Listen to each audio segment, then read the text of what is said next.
Hi, welcome to another episode of Kansiris. In this video we discuss multiple types of investments and their taxes. Please watch till the end. Please like, subscribe our channel for more videos like this. Taxation plays a very important role in the returns generated by your investment, and so you should know how the investment is taxed before you choose one. We list down the most common investments and how they are taxed. Fixed income or debt investments. 1. Saving bank account. Interest earned in saving bank account up to 10,000 rupees is exempted from tax USATTTA. Any interest more than 10,000 rupees is added to your income and taxed at income tax slab rates. Senior citizen can claim tax exemption up to 50,000 rupees on interest income from bank or post office fixed deposit, recurring deposit or savings account up to 50,000 rupees USATTERATERABYTE applicable from April 1, 2018. There is no TDS on interest earned on saving bank account. This is also applicable for post office savings account. 2. Bank fixed deposits. The entire interest earned on bank FD is added to the income and taxed according to the income tax slab rates. However, from free 2018-19 interest income received from bank or post office FD (RD) is tax exempt up to 50,000 rupees under new Section 8 OTERATERABYT.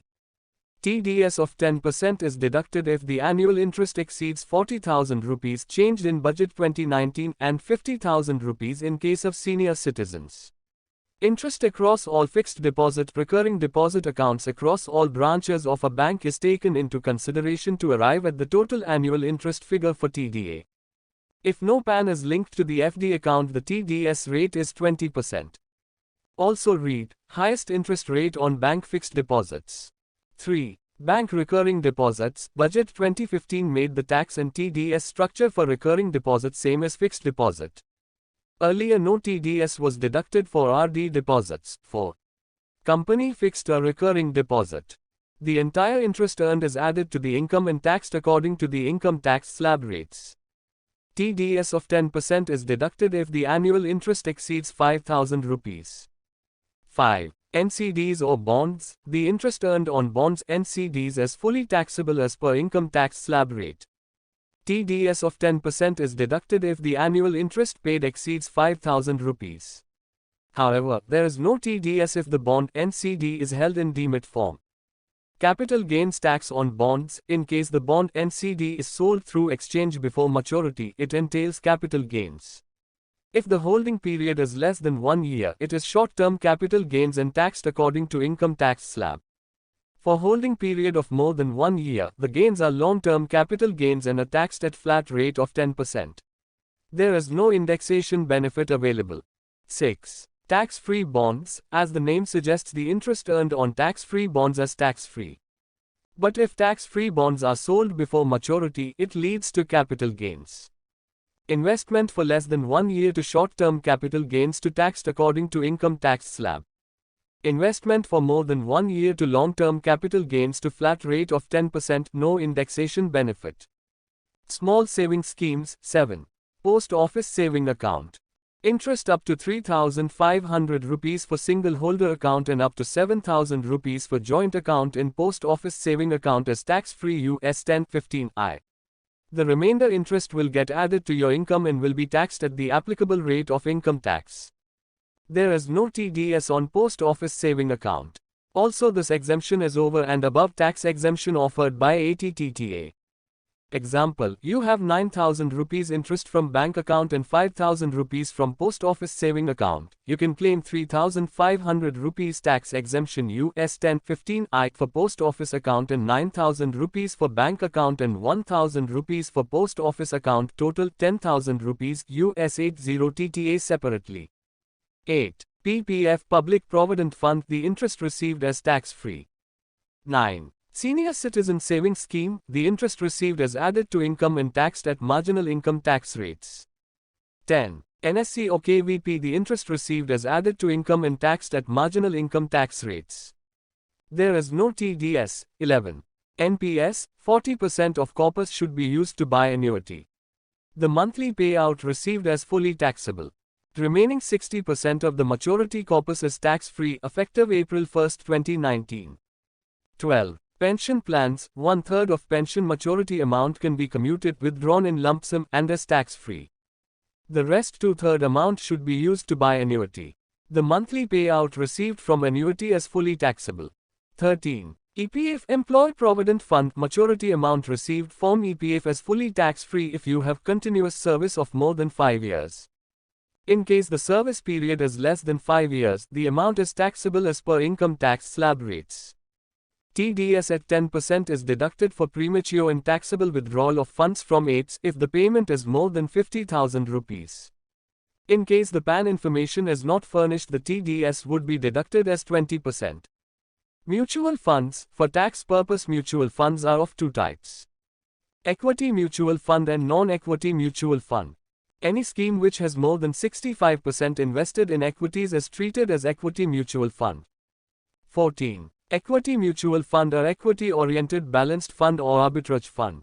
If the investment is held for more than 1 year, the gains are classified as long-term capital gains and are taxed at 10.4%, changed in Budget 2018 and effective from April 1, 2018. In case the investment duration is for less than 1 year, the gains are short-term capital gains which are taxed at the rate of 15.6%. Dividends received are tax-free, but funds deduct DDT dividend distribution tax of 11.648% before paying. 15. Debt mutual fund, a balanced fund or MIP or gold fund are international for. If the investment is held for more than 3 years, the gains are classified as long-term capital gains and are taxed at 20% after indexation. Short-term capital gains are added to the income and taxed at marginal tax rates. Dividends are tax-free in the hands of investor, but funds deduct DDT dividend distribution tax of 29.12% before paying. 16. Equity. If the investment is held for more than 1 year, the gains are classified as long-term capital gains and are taxed at 10.4%, changed in Budget 2018 and effective from April 1, 2018. In case the investment duration is for less than 1 year, the gains are short-term capital gains which are taxed at the rate of 15.6%. Dividend incomes up to 10 lakh rupees are tax-free. Any excess dividend is taxed at 10% flat rate. Gold. 17. Gold jewelry, a bullion or physical gold. If the investment is held for more than 3 years, the gains are classified as long-term capital gains and are taxed at 20% after indexation. Short-term capital gains are added to the income and taxed at marginal tax rates. 18. Sovereign gold bonds. Interest received on gold bonds is taxed at income tax marginal rates applicable to you. If bonds are held till maturity, the capital gains are tax-free. If the investment is held for more than 3 years but before sold maturity, the gains are classified as long-term capital gains and are taxed at 20% after indexation. Short-term capital gains are added to the income and taxed at marginal tax rates. 19. Gold monetization scheme. The interest received is tax-free. Also, there is no capital gains tax on the appreciation in the value of gold deposited. Life insurance. 20. Endowment or money-back policies. The final proceeds are tax-free if the premium paid for all the years are less than 10% of the maturity amount. Surrender amount exempt from tax after 3 years. TDS at 2% if the total receipts exceed 1 lakh rupees.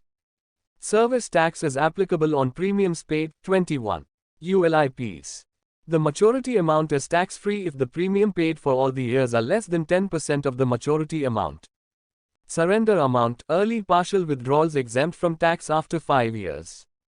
TDS at 2% if the total receipts exceed 1 lakh rupees. Real estate. 22. Rental income. A standard deduction of 30% is allowed on rental income. Thereafter, the rent received is taxed at income tax slabs applicable to you. You can also claim deduction for interest paid on home loan. There is no limit of interest deduction for rented home. Budget 2017 has limited the deduction to 2 lakh rupees irrespective of property being rented or self-occupied. Additional deduction can be availed for repairs, home insurance, property tax, etc. 23. Sell or purchase of property. The gains are long-term capital gains if the property is held for more than 2 years. Budget 2017 brought the holding time to 2 years. In this case, it's taxed at 20% after indexation benefit. Taxpayers can now buy 2 houses on sale of 1 house if the capital gains are less than 2 crore rupees. This benefit can be availed only once in lifetime. proposed in Budget 2019, short-term capital gains is taxed at marginal tax rate applicable to you. Thanks you watching this video. I am Kansiris. Please like, subscribe our channel for more videos like this.